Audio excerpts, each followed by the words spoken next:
Smith, we'll actually raise your right hand with your handcuffs. So I'm going to tell you've been indicted by the grand jury of Smith. You charged in indictment 22-00014 with the offense of first-degree murder.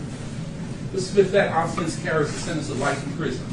The state of Tennessee could also file a notice to seek the death penalty or to seek life in prison without the possibility of parole.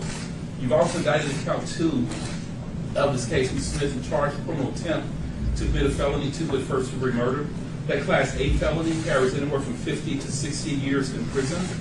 Count 3, Mr. Smith, charges you with being a convicted felon in possession of a firearm, alleging that you've been convicted of an aggravated assault. That's a felony with statutory elements involved violence and attempted use of violence. That B felony also carries 8 to 30 years in prison. This offense occurred after July 1st, 2021. That's an 85% sentence, Mr. Smith. If you're convicted of that crime, you have to serve 85% of that sentence. You've also been charged with employing a firearm in the commission of a felony offense. That C felony carries anywhere from 3 to 15 years in prison. The gun charge is a 100% sentence, Mr. Smith. If you're convicted of a gun charge, you have to serve 100% of that sentence would have to run consecutive to attempted murder. You've also been indicted by the grand jury and charged with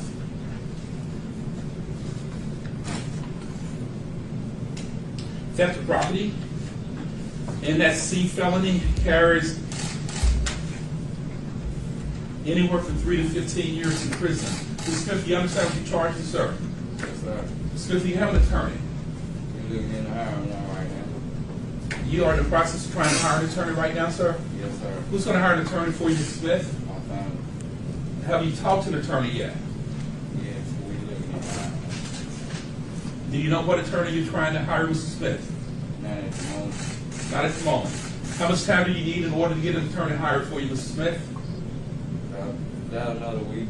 You think you'd have a lawyer in a week, sir? A week and a half, 2 weeks, yes, sir.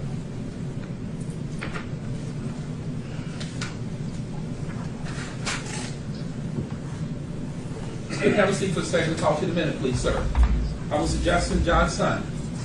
Mr. Johnson, good morning, sir. Mr. Johnson, in that indictment 2103333, you are indicted for the same similar conduct, rather, let me rephrase that, as in 22-00014, rather, you're indicted for the same conduct as your co-defendant, Mr. Cornelius Smith. Count 1 charged you with first-degree murder. Again, that carries a sentence of life in prison if convicted. Life under Tennessee law, Mr. Johnson, is construed to be 60 calendar years. You have to serve 51 years of that sentence before you become eligible for release. Attempted first-degree murder carries 15 to 60 years in prison. Being a convicted felon in possession of a firearm carries 8 to 30 years in prison. Employing a firearm in the commission of an attempted murder carries anywhere from 6 to 15 years in prison. That gun charge is 100% sentence, Mr. Johnson. If you're convicted of using a gun, employing a gun in an attempted murder, you'd have to serve minimum sentence of 6 years at 100%. Those sentences would have to run consecutively. You've also been indicted for theft of property. That C felony carries 3 to 15 years in prison. You have a second indictment.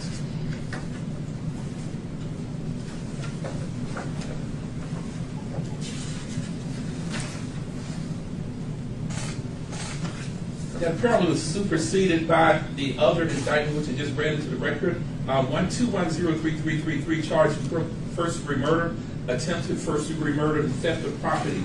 Now, do you understand the charges against you, Mr. Johnson? Yes, sir. Do you have an attorney, sir? Working on it. You're working on hiring an attorney. Mr. Johnson, who's going to hire an attorney for you, sir? My family. How long will it take you to get a lawyer, Mr. Justin Johnson? I can't answer it. I don't know.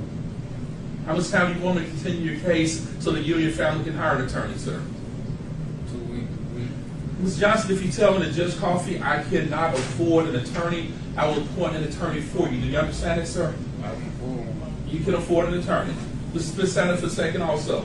Mr. Smith, if you tell me that you cannot afford an attorney, I will appoint a lawyer for you also. Do you understand that, sir? Yes, sir. You tell me that you can afford an attorney. Yes, sir. Mr. Johnson, Mr. Smith, you do not need the court to appoint an attorney for you. Is that correct? No, sir.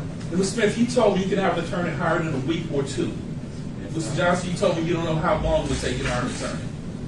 I don't know how people gotta do, they part. I don't know, I can't say. When would you like to be back in court so you can let me know whether or not you were able to hire an attorney, Mr. Johnson? About a week.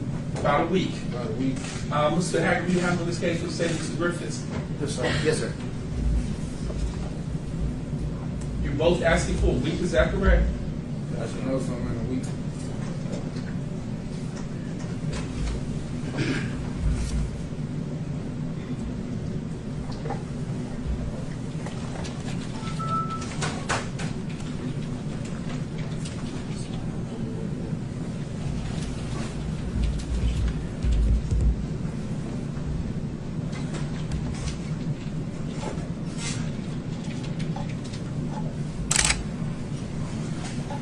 Mr. Hagerman, with Friday of next week, the 28th of January, did the day for you? That's just fine. Yes, sir. Mr. Smith and Mr. Johnson, I'm going to continue your case until Friday, January 28th. That would give you about 9 days to see if you can get a lawyer hired. Now, if you come back on Friday, the 28th of January, and you tell me that you cannot afford an attorney, I will appoint an attorney for you. I will appoint a private lawyer for you, somebody who's qualified to handle the most serious cases in the state of Tennessee. I will appoint a lawyer for you if you tell me you cannot hire an attorney. Now, I cannot let you sit in jail week after week, month after month without an attorney because it would violate your rights. You understand this, sir? Mr. Johnson, you have any questions, sir? Mr. Smith, you have any questions? I'll see you both back in court on Friday, January 28th. If you have a lawyer hired, that's fine. If not, I'm going to appoint an attorney for you. You can both step back in the back. Thank y'all for bringing Smith and Mr. Johnson to court for me.